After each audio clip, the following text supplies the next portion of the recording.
কেমন একটা হচ্ছে।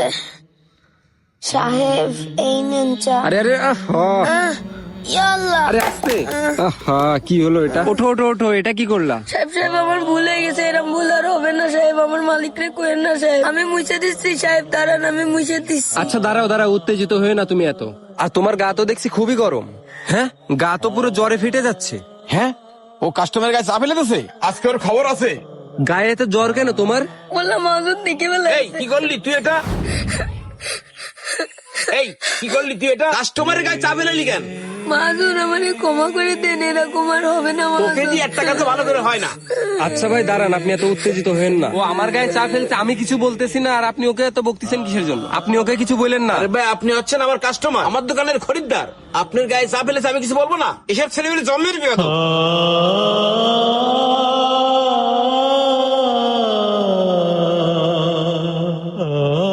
কাজের কোনো মুরদ নেই, কাজ করতে এসেছে। দেখেছেন আপনার সুন্দর শার্টটা কি করেছে? আচ্ছা ভাই থাক, ও ছোট মানুষ একটা ভুল করে ফেলছে, ওরে কিছু বললেন না। আর এমনিতেও ওর গায়ে দেখেন অনেক জ্বর। আরে ভাই, 15 বছর থেকে এখানে ব্যবসা করতেছি, এদেরকে আমি চিনি না ভালো করে। এরা কাজে ফাঁকি দেওয়ার জন্য এরকম করে, আবার কাজের টাইম শেষ না হতে হতে টাকার জন্য এসে হাত পাতে। হাই রে, প্রতিদিনকের মতো আজকে ওই লোক বাচ্চাটাকে বকাবকি শুরু করে। যার গায়ে চাপ পড়েছে সে যখন কিছু বলতেছে না, তখন তার এত বকাবকি করার কি দরকার? এই যা, টেবিল সাফ কর। মহাজন আর ভাই, আপনি কোনো চিন্তা করেন না, আপনাকে চা দেওয়ার ব্যবস্থা করতেছি, আর এর জন্য আপনার কাছে আমি সরি বলতেছি। না ভাই, এখন আমি আর চা খাবো না, আমার একটা জরুরি কাজ আছে, আমার ওখানে যেতে হবে। আর ওরে কিছু বললেন না আপনি, ঠিক আছে? এতটুকু বাচ্চা গায়ে জ্বর নিয়েও কাজ করতেছে। হায় রে দুনিয়া। মহাজন মনে হয় আমার পরে মেলা রেগে আছে। এই টেবিল মোছা হয়ে গেছে না? এবারে যে বাসন মাজ হয়ে গেলে ঝাড় দিবি। যা তাড়াতাড়ি যা, বাসন মাজ গিয়ে। আচ্ছা ঠিক আছে মহাজন। কাজ করার গুণ নেই, আবার কাজ করতে আইছে যত সব। আমার বয়সে সবাই কি সুন্দর খেলাধুলা করে, আর আমি কিছু করতে পারি না। আব্বা বেঁচে থাকতে আমার কত আদর করতো। কোনদিন আমারে কোনো কাজ করতে দিত না, আর এখন আমার এইসব করা লাগতেছে। আল্লাহ আল্লাহ, পেটে মেলা খিদে জ্বালায় মাথা করতেছে। মহাজন রে কি কব খাওয়ার কথা, খালি পেটে আমি তো আর কাজ করতে পারতেছি না। এতটুকু ছেলে কত কাজ করতেছে, দেখে মনে হচ্ছে অনেক অসুস্থ। মহাজন একটা কথা বলতাম। এই কি কথা বলবি বল। মহাজন আমার না খুব খিদে লেগেছে, আমি ওই জায়গাতে ভাত নিয়ে খাবো। এই ভাত নিয়ে খাবি মানে? আছি তুই 6টার সময়, এখন মাত্র 10টা বাজে, এখনই তোর খিদে লেগে গেছে?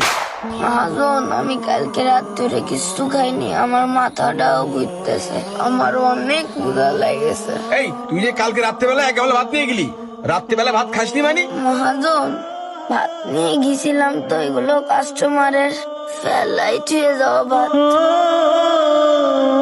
এই তাতে কি হয়েছে? তাও তো ভাত নিয়েছিলি। ভাত তো নিয়ে গেছিলাম, আমার বোনের অনেক ক্ষুধা লাগিল, তাই ও ওই ভাতগুলো খেয়ে ফেরিল, তাই আমি রাতে পানি খাইয়ে ঘুমায় পড়িলাম।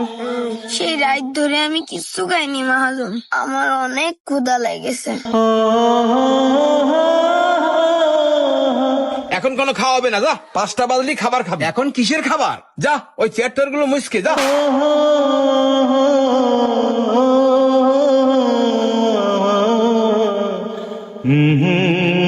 এই লোকটার ভিতরে কি একটু মায়া দয়া নাই? ছোট ছেলেটার সাথে খারাপ ব্যবহার করতেই থাকে। এই যা, টেবিল সাফ কর যা। আচ্ছা মহাজন, আল্লাহ খিদেতে মাথার ভিতর ঘুরতেছে, কি করে যে কাজ করবো। আল্লাহ মাথা ঘুরতেছে, আল্লাহ। আরে আরে, কি হলো? ছেলেটা পড়ে গেল কেন? এই বাবু, এই ওঠো ওঠো দেখি, ওঠো। কি হলো তোমার? বসো বসো, আমার কোলে বসো। তুমি কি হলো তোমার হঠাৎ করে? দেখি দাঁড়াও তো, এ কি ব্যাপার? গায়ে তো একদম জ্বরে পুড়ে যাচ্ছে তোমার। আমি কালকে ধরে কিছু খাইনি, আমার অনেক ক্ষুধা লেগেছে, এই জন্য মাথা ঘুরে পড়ে গেছি।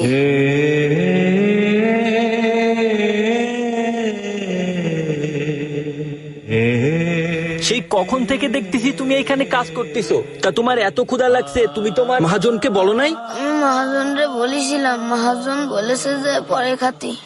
ওঠো আগে এখান থেকে, ওঠো দেখি। এইখানে বসো, সাবধানে বসো। এই যে ভাই, এদিকে আসেন তাড়াতাড়ি।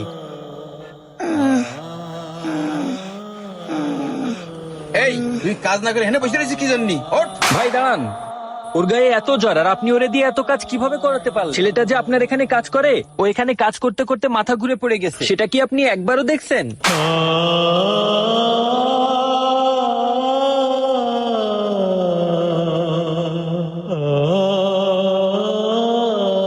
মাথা ঘুরে পড়ে গেছে মানে? সব ওই কাজ না করার ধান্দা, নাটক ওর। ভাই এতটুকু ছেলে কি বা নাটক করবে, আর কেনই বা নাটক করবে? ওকে দেখেই তো বোঝা যাচ্ছে ও অনেক অসুস্থ। আপনি ওর গায়ে হাত দিয়ে দেখেছেন ওর গায়ে কত জ্বর?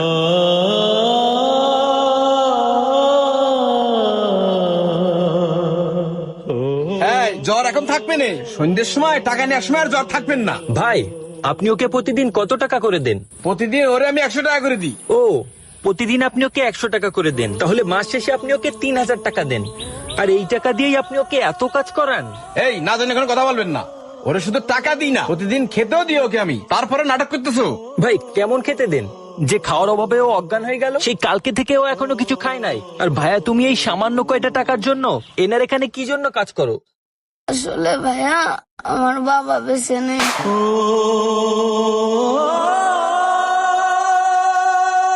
আমার পরিবারের দায়িত্ব আমাকেই নিতে হয়। তোমার বয়সী ছেলে মেয়েরা এখন পড়ালেখা করতেছে, আর তোমার উপরে এত দায়িত্ব? আমি পড়ালেখা করবো কি করে? আমার একটা বোন আছে, ওর পড়ালেখার খরচই আমার চালাতে হয়।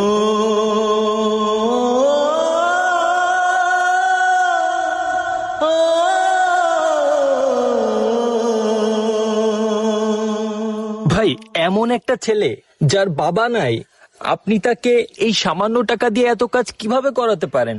আর কাজ করান তো করান, তাকে আপনি ঠিক মতো খেতে কেন দেন না? দেখেন ভাই, আমি ওকে কাজে নিয়ে আসিনি, ও যেসে আমার এখানে কাজ করতে এসেছে।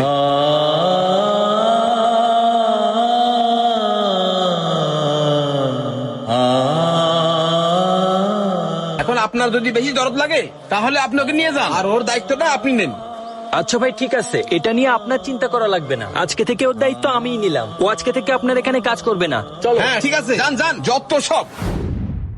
দায়িত্ব কখনো বয়স মানে না। এই সমাজে যাদের বাবা বেঁচে নাই সেই সন্তানেরাই জানে বাস্তবতা কতটা কঠিন। বাবাহীন সন্তানের প্রতিটা দিনই যেন এক একটা যুদ্ধক্ষেত্র। দায়িত্বের ভারে পরিশ্রম করতে গিয়ে নুইয়ে পড়ছে তাদের ছোট্ট কাজ। সোনালী শৈশবে বাচ্চারা যখন খেলাধুলায় মত্ত, সেখানে তাদের সময়টা কেটে যায় রুটি রুজির লড়াইয়ে। স্কুলের বইয়ের বদলে তারা শিখে জীবনের কঠিন পাঠ। পরিবারের মুখে হাসি ফোটানোর জন্য তাদের ছোট্ট হাত দুটোতে ওঠে সংসারের বোঝা। আর এখানে করার কিছুই থাকে না, কারণ এটাই কঠিন বাস্তব। তাই শিশুশ্রম বন্ধ করতে না পারলেও সবাইকে এরকম শিশুদের প্রতি সহানুভূতির হাত বাড়িয়ে দিতে হবে, তাহলে কিছুটা হলেও এই শিশুদের কষ্টটা লাঘব হবে।